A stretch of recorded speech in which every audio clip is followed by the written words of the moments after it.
আমবয়ান আর জিকির আসকারে মুখর ইস্তেমা ময়দান। দ্বিতীয় দিনে কানায় কানায় পূর্ণ টঙ্গীর তুরাক্তির। কাল প্রথম পর্বের আখিরি মোনাজাত। বিকেল ৪টার মধ্যে স্বতন্ত্র বিশ্ববিদ্যালয়ের দাবি না মানলে ঢাকা উত্তর সিটি অবরোধের ঘোষণা তিতুমির শিক্ষার্থীদের। চতুর্থ দিনের মতো অনশন অব্যাহত। বিকেলে দ্বার খুলছে মাসব্যাপী অমর একুশে বইমেলার। উদ্বোধন করবেন প্রধান উপদেষ্টা ডক্টর ইউনূস। অপেক্ষার অবসান হচ্ছে লেখক পাঠকের। এবং তরঙ্গ বরাদ্দ নিয়ে জটিলতা, কল ড্রপ কমাতে ৮৫০ মেগাহার্টজ ব্যান্ড চেয়েও পাচ্ছে না গ্রামীণফোন। আপত্তি রবি বাংলালিংকের। আপাতত বিক্রিতে নারাজ বিটিআরসি।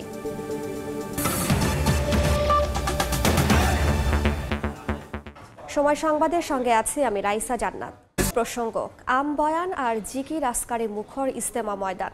দ্বিতীয় দিনে কানায় কানায় পূর্ণ টঙ্গীর তুরাক্তির। ৫৮তম বিশ্ব ইস্তেমার দ্বিতীয় দিনের কার্যক্রম শুরু হয় আমবয়ানের মধ্য দিয়ে। ফজরের নামাজের পরে উর্দুতে বয়ান করেন তাবলিগ জামাত পাকিস্তানের শীর্ষ মুরব্বী মাওলানা খোরশেদ। সকালের শীত উপেক্ষা করে লাখ লাখ ধর্মপ্রাণ মানুষ জড়ো হন টঙ্গীর তুরাক্তিরে। আত্মশুদ্ধি, পরকালীন মুক্তি লাভের আশায় নানা নসিহতপূর্ণ বক্তব্য শুনছেন আগতরা। এছাড়া খিত্তা ভিত্তিক জিম্মাদারের অধীনে নানা ধরনের শরিয়াতি প্রশিক্ষণ নিচ্ছেন মুসল্লিরা।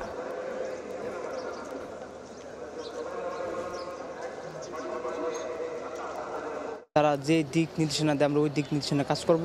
এই জন্য আমরা হেদায়েতের পথে কীভাবে আসতে পারি, চলতে পারি, এই জন্য আমরা এখানে আসছি। উম্মত হিসাবে ছড়াই দিতে পারি ইনশাল্লাহ, আলিমুল্লাহ থেকে ইনশাল্লাহ। এই জন্য আমরা আল্লাহর কাছে ক্ষমা প্রার্থী। হ্যাঁ, দিন শিখে ওলামা একরামদের দামি দামি কথা, এরকম অনেক বড় বড় মাওলানারা আসেন, ওনারা অনেক বড় বড় দামি দামি কথা বলেন।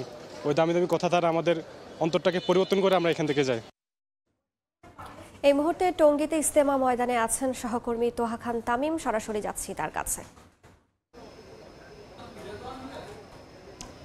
আকাশে গনগনে সূর্য বেশ উত্তাপ ছড়াচ্ছে এবং বেশ রৌদ্রোজ্জ্বল ঝলমল একটি দিন, এবং এই সময়ে আর কিছুক্ষণ পরেই জোহরের সালাত আদায় করবেন মুসল্লিরা, সেটির প্রস্তুতি কিন্তু নেওয়া হচ্ছে।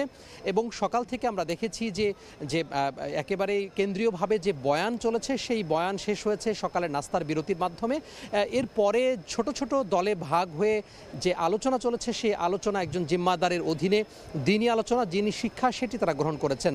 এবং যেই সফরে তারা বের হবেন, দিনী সফরে বিভিন্ন মেয়াদের দিনী সফর রয়েছে, যেটি তাবলিগ জামাতের ভাষায় চিল্লা বলা হয়ে থাকে, অর্থাৎ 3 দিন থেকে শুরু হয়ে থাকে, অনেক দিন পর্যন্ত চলে। সেটি আসলে মূলত তারা বের হবেন। বের হওয়ার জন্যই এখন সংকল্পবদ্ধ হচ্ছেন, অর্থাৎ নিয়াত করছেন, এবং সেই নিয়াতের আলোকে তারা কাজ করছেন। মূলত সেই প্রশিক্ষণ সকাল থেকে প্রত্যেকটা যে খিত্তা ভিত্তিক যে আলোচনা, সেই খিত্তায় একেবারে জিম্মাদারের অধীনে ছোট দলে ভাগ হয়ে সেই আলোচনা চলেছে।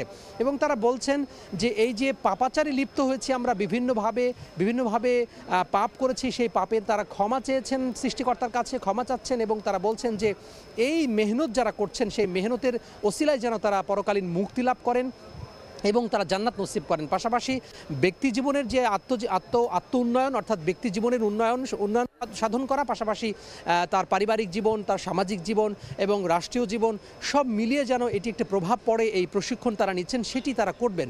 এবং তারা বলছেন আগামীকালকে যে আখিরি মোনাজাত হবে, সেই আখিরি মোনাজাতের মধ্য দিয়ে তারা বিভিন্ন যে গন্তব্য, সেই গন্তব্যে তারা চলে যাবেন। এবং সেই গন্তব্যে যাওয়ার পরে তারা তাদের এখান থেকে যে শিক্ষা গ্রহণ করেছেন সেই শিক্ষা তারা সেখানে তারা প্রয়োগ করতে চান সমাজের বিভিন্ন স্তরে। আজকে এই মুহূর্তে কিছুক্ষণ পরেই জোহরের সালাতের জন্য যে প্রস্তুতি সেটি চলছে। জোহরের নামাজের পরে কেন্দ্রীয়ভাবে যে বক্তৃতা, দিনী আলোচনা, সেটি চলবে। এরপরে আসরের নামাজের পরে যৌতুকবিহীন বিয়ে অনুষ্ঠিত হবে। প্রতি বছরই এটি হয়ে থাকে, যৌতুকবিহীন বিয়ের আয়োজন করা হয়ে থাকে, একাধিক যুগল সেখানে বিয়ে দেওয়া হয়। এবং সেটি আজকে পরিচালনা করবেন মাওলানা জুবায়ের সাহেব। আগামীকালকে আখিরি মোনাজাত হবে, আখিরি মোনাজাত পরিচালনা করবেন মাওলানা জুবায়ের সাহেব, এমনটি জানিয়েছেন এখানকার যারা আয়োজক রয়েছেন তারা। আমি যদি আরেকটি বিষয় বলে রাখি, সেটি হচ্ছে যে নিরাপত্তার যে বিষয়টি আমরা দেখেছি আজকে মধ্যবর্তী দিন, প্রথম পর্বের প্রথম ধাপে সেই নিরাপত্তার ইস্যুতেও যদি কথা বলতে চাই তাহলে বলা যায় যে একেবারে নিশ্ছিদ্র নিরাপত্তা ব্যবস্থা নেওয়া হয়েছে। এবং এখানে যারা বিভিন্ন ধরনের যে সদস্য রয়েছে, আইনশৃঙ্খলা বাহিনীর পুলিশ সদস্য, র্যাব সদস্য, সেনাবাহিনীর সদস্য সহ অন্যান্য যে বাহিনী রয়েছে, সবাই কিন্তু বলা যায় যে প্রত্যেকটি বিভাগে, প্রত্যেকটি জায়গায় তাদের সর্ব উপস্থিতি লক্ষ্য করা গেছে। তো এই ছিল টঙ্গীর বিশ্ব ইজতেমা ময়দান থেকে আমার হাতে সবশেষ। যুক্তরাজ্যে চিকিৎসাধীন বিএনপি চেয়ারপারসন বেগম খালেদা জিয়ার শারীরিক অবস্থা ভালো আছে। বিষয়টি নিশ্চিত করেছেন তার ব্যক্তিগত চিকিৎসক AZM জাহিদ হোসেন ও মোহাম্মদ আল মামুন। পুরোপুরি সুস্থ হলে বেগম জিয়া দেশে ফিরে আসবেন বলেও জানিয়েছেন তারা। এদিকে বিএনপি চেয়ারপারসনের শারীরিক অবস্থা স্থিতিশীল থাকায় মেডিকেল বোর্ডের 4 সদস্য ঢাকায় ফিরে এসেছেন। রোগীর ডাক্তার যখন বাড়ি যায় তার অর্থ হচ্ছে রোগীর অবস্থা নিশ্চয়ই পূর্বে আর রোগী 18 দিন তো হাসপাতালেই ভর্তি ছিল, কাজেই 16 দিন বা ভর্তি ছিল, আর এই কয়েকদিন মাত্র এখানে আছে। আর কয়েকটা দিন অপেক্ষা করুন, দেখবেন নিশ্চয়ই দেশনেত্রী কখনোই দেশের মানুষকে ছাড়া ছিলেন না, ভবিষ্যতেও উনি দেশের মানুষের কাছে, দেশের মানুষের প্রতি যে মমত্ববোধ সেইটা নিয়ে উনি ওনার সময় সুবিধাজনক সময় উনি ইনশাআল্লাহ বাংলাদেশে ফেরত যাবেন। আজ শুরু হচ্ছে অমর 21শে বইমেলা। বিকেল 3টায় উদ্বোধন করবেন প্রধান উপদেষ্টা অধ্যাপক মোহাম্মদ ইউনূস। মেলার এবারের প্রতিপাদ্য জুলাই গণ অভ্যুত্থান নতুন বাংলাদেশ নির্মাণ। উদ্বোধনী অনুষ্ঠানে সভাপতিত্ব করার কথা বাংলা একাডেমির সভাপতি অধ্যাপক আবুল কাশেম ফজলুল হকের। এবার একাডেমি প্রাঙ্গণে 99 এবং সোহরাওয়ার্দী উদ্যান অংশে থাকবে 609টি প্রকাশনা প্রতিষ্ঠানের স্টল। থাকছে জুলাই চত্বরও। মোট 37টি প্যাভিলিয়নের 36টি থাকবে সোহরাওয়ার্দী উদ্যানে। 1 থেকে 28 ফেব্রুয়ারি পর্যন্ত প্রতিদিন বিকেল 3টা থেকে রাত 9টা পর্যন্ত চলবে মেলা। 8:30টার পর নতুন করে কেউ মেলা প্রাঙ্গণে প্রবেশ করতে পারবেন না। ছুটির দিন মেলা চলবে বেলা 11টা থেকে রাত 9টা পর্যন্ত। মাসব্যাপী বই নিয়ে আয়োজনের জন্য বছর জুড়ে অপেক্ষায় থাকেন পাঠক, লেখক ও প্রকাশক। এই মুহূর্তে বাংলা একাডেমির সামনে আছেন সহকর্মী সাদিকুর রহমান, সরাসরি যাচ্ছি তার কাছে। দীর্ঘ 1 বছর পর প্রাণের বইমেলা কিন্তু শুরু হতে যাচ্ছে। আজকে 3টার সময় কিন্তু উদ্বোধনের পরপরই জমে উঠবে এই মেলা প্রাঙ্গণ। আমরা যদিও দেখেছি যে আসলে পাঠক দর্শনার্থীরা সকাল থেকেই এই মেলা প্রাঙ্গণে কিন্তু আসতে শুরু করেছে। সোহরাওয়ার্দী উদ্যানের যে দেখতে পাচ্ছেন যে এখানে সব ধরনের প্রস্তুতি শেষ করা হলেও কিন্তু অনেক স্টলই আছে যেগুলি প্রকাশনা সংস্থাগুলো তাদের স্টলগুলো সাজাচ্ছে এবং বই দিয়ে সাজিয়ে প্রস্তুত করা হচ্ছে। আমরা এর মধ্যেই কিন্তু দেখেছি যে পাঠক দর্শনার্থীরা বিভিন্ন স্টলে যাচ্ছেন এবং ঘুরে দেখছেন। আমরা একটু জানিয়ে রেখেছি এবার কিন্তু বইমেলায় মোট অনেক বইয়ের সংখ্যা কিন্তু বা প্রকাশনা সংস্থার কিন্তু গতবারের তুলনায় এবার বেশি থাকবে। এবার সোহরাওয়ার্দী উদ্যানে 609টি প্রকাশনা সংস্থা থাকবে এবং তাদের স্টল নিয়ে, এবং 99টি প্রতিষ্ঠান স্টল সাজিয়েছে বাংলা একাডেমি প্রাঙ্গণে। আমরা দেখতে পাচ্ছি যে আসলে 1 দশক ধরেই কিন্তু এই যে সোহরাওয়ার্দী উদ্যানে বইমেলাটি জমে ওঠে এবং বাংলা একাডেমি প্রাঙ্গণেও কিন্তু বইমেলার বিভিন্ন স্টলগুলি থাকে। এই ক্ষেত্রে এইবার যে আমরা যেটা দেখেছি যে বিশেষ ক্ষেত্রে কিন্তু যে প্রকাশনা সংস্থাগুলি আছে তাদেরকে বিশেষ পুরস্কারে দেওয়া হবে, সেটা আমরা দেখেছি যে এখানে বিশেষ কিছু ক্যাটাগরি নির্ধারণ করা হয়েছে। 2024 সালে যেসব প্রকাশিত গ্রন্থ আছে এর মধ্যে কিন্তু বইয়ের জন্য প্রকাশককে সেরা বইটির জন্য চিত্তরঞ্জন সাহা স্মৃতি পুরস্কার দেওয়া হবে এবং শৈল্পিক বিচারে 3টি প্রতিষ্ঠানকে মুনির চৌধুরী স্মৃতি পুরস্কার দেওয়া হবে। এবং এছাড়াও আমরা দেখেছি যে বিভিন্ন স্টলে কিন্তু নতুন বই, এইবার যেগুলো বই প্রকাশিত হতে যাচ্ছে সেগুলি কিন্তু মোড়ক উন্মোচনের জন্য বিশেষ স্থান নির্ধারণ করা হয়েছে। এবং এছাড়াও লিটল ব্যাগ থেকে শুরু করে অন্যান্য যেসব চত্বরগুলি আছে সেগুলো সাজানো হয়েছে। মেলা জমে উঠবে এবং প্রতিদিন সকাল 9টা থেকে মেলা, প্রতিদিন বিকাল 3টা থেকে মেলা শুরু হবে এবং সবাই অপেক্ষায় আছেন আজকে 3টার পর থেকেই এই মেলা প্রাঙ্গণ জমে উঠবে পাঠকদের পদচারণায়। এই ছিল এখান থেকে। সরাসরি যুক্ত ছিলাম বাংলা একাডেমিতে। দেখছেন সময় সংবাদ, সঙ্গেই থাকুন। সুনামগঞ্জে জামায়াতে ইসলামীর কর্মী সম্মেলনে বক্তব্য দিচ্ছেন দলটির আমির শফিকুর রহমান। সরাসরি যাচ্ছি সেখানে। দেখতে দেখতে এই দেশের জনগণ এখন ক্লান্ত, এখন বিরক্ত। কিছু রাজনীতিবিদরা কথা বলবে, মনে হবে এইমাত্র বোধহয় আল্লাহ আসমান থেকে আমাদের জন্য ফেরেশতা পাঠিয়েছে। ইলেকশনের আগে স্লোগান দেয় অমুক নেতার চরিত্র কি জানি ফুলের মতো পবিত্র। আবার কেউ আরো একটু এগে বেড়ে বলেন আমার নেতার চরিত্র ফুলের চেয়েও পবিত্র। ওরে বাপ, হ্যাঁ পবিত্র তাকে কয়দিন, ওই কয়দিন ইলেকশনের রেজাল্ট হওয়া পর্যন্ত। লোকে বলে আগে এসা আমার জিতা বাপের কবর জিয়ারত করতে চাইতো, আমার মন জয় করার জন্য বলতো আসেন আগে চাচার কবরটা জিয়ারত করে আসি, তারপরে আপনার সাথে কথা বলবো। বলতো আস্তাগফিরুল্লাহ, আমার বাবা তো এখনো জীবিত, খবরও রাখে না, রাখবে কেমনে? বুট নিয়ে 5 বছর ঘুমায়, নিজের কপাল গড়ে, কে মরল কে বাঁচলো এটার হিসাব তার কাছে থাকে না, তাই আন্দাজের উপর গুলি ছুড়ে দেয় যদি কাজে লেগে যায়। ওই যে একটা কথা আছে না, যদি লেগে যায়, ওই রকম চালায়। ইলেকশনের আগে বাবা ডাকে, ইলেকশনের পরে আর চিনতেই চায় না। এক ভদ্রলোক 3 বছরের মাথায় পরীক্ষা করার জন্য নেতাজির সামনে গিয়ে আসসালামু আলাইকুম রহমতুল্লাহ বলেছে, জবাব দেয় নাই। আবার সালাম দিয়েছে, জবাব দেয় নাই। তৃতীয়বার সালাম দিয়ে বলেছে, আপনি কি আমাকে চিনতে পারছেন? কোথায় যেন আপনাকে দেখেছিলাম। ওই আস্তাগফিরুল্লাহ, মানুষ তার নিজের বাবারেও ভুলে যায়, এই প্রথম দেখলাম। আপনি আমার বাবা হলেন কেন? বলে, আপনি না 3 বছর আগে আমাকে ভোট নেওয়ার সময় বাবা ডেকেছিলেন অমুক গ্রামে, আমি কিন্তু সেই ব্যক্তি। সম্মানিত ভাইয়েরা, এইরকম ধোঁকাবাজের রাজনীতি যারা করবে তাদেরকে দিয়ে আর যাই হোক দেশের আমূল পরিবর্তন সম্ভব নয়। বরঞ্চ যে মানুষটা বিশ্বাস করে আমার প্রতিটি চিন্তা, কথা এবং কাজ এর উপর আল্লাহ তাআলা 2 জন সাক্ষী নিয়োজিত করে রেখেছে। সুনামগঞ্জে জামায়াতে ইসলামের কর্মী সম্মেলনে বক্তব্য দিচ্ছেন দলটির আমির শফিকুর রহমান, সরাসরি যুক্ত ছিলাম সেখানে। কুমিল্লায় যুবদল কর্মীকে নির্যাতন করে মেরে ফেলেছে আইন শৃঙ্খলা বাহিনী। অন্তর্বর্তী সরকারের আমলে এমন ঘটনা কেন ঘটবে প্রশ্ন তুলেছেন বিএনপির সিনিয়র যুগ্ম মহাসচিব রুহুল কবির রিজভী।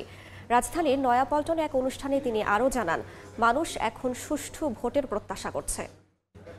শেখ হাসিনার সরকারের বিভিন্ন দুষ্কর্ম এবং অত্যাচারের পুনরাবৃত্তি হয়, তাহলে তো হোঁচট খাবে জনগণ। যদি ওই ছেলেটি অপরাধী হয়, তাকে গ্রেপ্তার করে আইনের আওতায় নিয়ে যেতে পারে, কিন্তু গ্রেপ্তার করে ভয়াবহ টর্চার করে মেরে ফেলে বাপ্পার কাছে ফেরত দেওয়া, এইটা এই আমলে হবে কেন? রাজধানীর ইস্কাটনে সুশাসন ও গণতন্ত্র বিষয়ক সেমিনারে বক্তব্য রাখছেন সংবিধান সংস্কার কমিশনের প্রধান ডক্টর আলী রিয়াজ। যাচ্ছি সেখানে। নির্বাচনের পরে সেটা হচ্ছে, আমি দেখতে পাই অনেকের মধ্যে এই মানসিকতা তৈরি হয় যে লাইসেন্স টু রুল, যেন তারা ক্ষমতায় আসছেন, একটা লাইসেন্স দেওয়া হচ্ছে রুল করার জন্য। ওই যে শাসন শব্দটা, প্রজাতন্ত্র, বুঝতে পেরেছেন? গণপ্রজাতন্ত্রী বাংলাদেশের কথা বলা হয়। এই যে প্রজা মানসিকতা, এই যে আমি প্রজা থাকলেই তো রাজার উপস্থিতির প্রশ্নটা ওঠে। তো প্রশ্ন হচ্ছে যে এই যে লাইসেন্স টু রুল, এটা আসলে হওয়ার কথা ছিল কি? আসলে হচ্ছে ম্যান্ডেট টু গভর্ন। আপনাকে একটা ম্যান্ডেট দেওয়া হচ্ছে নির্দিষ্ট সময়ের জন্য, যে আপনি দেশ পরিচালনা করবেন, শাসন করবেন না, কিন্তু আপনি দেশ পরিচালনা করবেন। তার জন্য আপনি একটা নির্দিষ্ট সময়ের ম্যান্ডেট পেয়েছেন। এই যে ম্যান্ডেট পাওয়া জিনিসটা, যে গত সরকার যে কিভাবে অ্যাবিউজ এই অর্থে যে তারা এই ম্যান্ডেটের প্রয়োজনই বোধ করেননি। 3টা নির্বাচন তো আমরা দেখেছি, এটা রাতের নির্বাচন বলেন, দিনের নির্বাচন বলেন, ডামি নির্বাচন বলেন, ফানি নির্বাচন বলেন, হ্যাঁ, ম্যান্ডেটের তো প্রশ্নই ওঠে না। কিন্তু ভয়াবহ কাণ্ডটা হচ্ছে এই যে এমন কি 2008 সালের নির্বাচনের মধ্য দিয়ে, যেটা একটা ম্যান্ডেট ছিল, আমি কিন্তু মনে করি আওয়ামী লীগের সেই ম্যান্ডেটটা তখন সে পেয়েছে, কিন্তু এই ম্যান্ডেটটার কি ঘটনাটা হচ্ছে এই যে ম্যান্ডেটটা সে মনে করে নাই যে ম্যান্ডেট টু গভর্ন, সে মনে করেছে এটা লাইসেন্স টু রুল। সুশাসন ও গণতন্ত্র বিষয়ক সেমিনারে বক্তব্য রাখছেন সংবিধান সংস্কার কমিশনের প্রধান ডক্টর আলী রিয়াজ, সরাসরি যুক্ত ছিলাম সেখানে। ভোগান্তি কমাতে সরকারের কাছে 850 মেগাহার্টজ ব্যান্ডের তরঙ্গ চেয়েও পাচ্ছে না গ্রামীণফোন। বছরখানেক ধরে পরীক্ষা নিরীক্ষা করে বিটিআরসি বলছে এই তরঙ্গ জিপিকে দিলে তার রবি বাংলালিংকের নেটওয়ার্ক ক্ষতিগ্রস্ত করবে। আবার 850 মেগাহার্টজ ব্যান্ড ব্যবহারকারী সিটিসেলও ফেরত চেয়েছে লাইসেন্স। শুভ খানের রিপোর্ট। প্রত্যন্ত অঞ্চলে মোবাইল সেবা দিতে 700 এবং 800 মেগাহার্টজ ব্যান্ড সবচেয়ে কার্যকরী তরঙ্গ, কারণ এর কাভারেজ ক্ষমতা বেশি। অন্য 3 অপারেটরের তুলনায় গ্রাহক অনুপাতে তরঙ্গ কম গ্রামীণ ফোনের। এ অবস্থায় কল ড্রপ কমানো ও ভয়েস কলের মান বাড়াতে 2023 সালে 850 মেগাহার্টজ ব্যান্ডে 10 মেগাহার্টজ তরঙ্গ চায় প্রতিষ্ঠানটি। তবে এতে নিজেদের নেটওয়ার্ক ক্ষতিগ্রস্তের আশঙ্কায় আপত্তি তোলে রবি ও বাংলালিংক, যার প্রেক্ষিতে পরীক্ষা চালায় বিটিআরসি। এতে দেখা যায় জিপি 850 মেগাহার্টজ ব্যান্ড থেকে সঞ্চালন করলে রবি এবং বাংলালিংকের 900 মেগাহার্টজ ব্যান্ডে 10 গুণ সিগন্যাল কমে যাবে। তখন প্রতিটি টাওয়ারে বসাতে হবে ফিল্টার। অপারেটরদের দাবি এতে কমপক্ষে $100 মিলিয়ন ব্যয় হবে। আবার ফিল্টার বসালেও প্রতিটি সাইটের কাভারেজ ক্ষমতা কমে যায় প্রায় 2 থেকে 4%। ধন্যবাদ জানাতে চাই যে প্রুফ অফ কনসেপ্টের টেস্টটা করেছেন ওনারা, ওইটার ফলে কিন্তু ওনারা দেখেছেন যে অ্যাকচুয়ালি আমরা যেটা বলছিলাম সেটা সত্যি। আগে বলেছিলাম যে অল্টারনেটিভ স্পেকট্রামগুলো দেখার জন্য, এখন বিটিআরসি অল্টারনেটিভ যে স্পেকট্রাম ব্যান্ডগুলো আছে সেটার জন্য বিটিআরসি এখন কাজ করছে। টাওয়ারে ফিল্টার বসাতে $100 মিলিয়ন বিনিয়োগ নিয়ে একমত নয় জিপি। একটা হয়তো মিসকনসেপশন আছে যে এই ফিল্টারগুলো প্রচণ্ড এক্সপেন্সিভ, কিন্তু এই স্পেকট্রামের যে বিশাল মার্কেট ভ্যালু, এটা যদি অ্যাপ্লাই করা যায় তাতে ওনারা যে ফিগারগুলো বলছেন তার ফ্র্যাকশন অফ দ্য কস্টেই এই ডেপ্লয়মেন্টগুলো করা সম্ভব। বর্তমানে বিটিআরসির হাতে 850 মেগাহার্টজ ব্যান্ডে মাত্র 20 মেগাহার্টজ তরঙ্গ রয়েছে, যার মধ্যে 10 মেগাহার্টজ সিটিসেলের। সম্প্রতি লাইসেন্স ও তরঙ্গ ফেরত চেয়েছে সিটিসেল। এমন প্রেক্ষাপটে 850 মেগাহার্টজ ব্যান্ডের তরঙ্গ বিক্রির পরিকল্পনা থেকে সরে এসেছে নিয়ন্ত্রক সংস্থা। এখন এটা গ্রামীণ ফোনকে দিয়ে দিই আর সত্যি সত্যি যদি পরে সিটিসেল চলে আসে তখন অন্য একটা আর ভিন্ন রকম একটা জটিলতা তৈরি হবে। এই মুহূর্তে আমরা সেই জন্য 850টা না দিয়ে 700 মেগাহার্টসে অকশন করার জন্য প্রিপারেশন নিচ্ছি। চলতি বছরই 700 মেগাহার্টজ ব্যান্ডে তরঙ্গ নিলামের প্রস্তুতি নিচ্ছে বিটিআরসি। শুভ খান, সময় সংবাদ, ঢাকা। এই ছিল সময় সংবাদের, সঙ্গেই থাকুন সময়।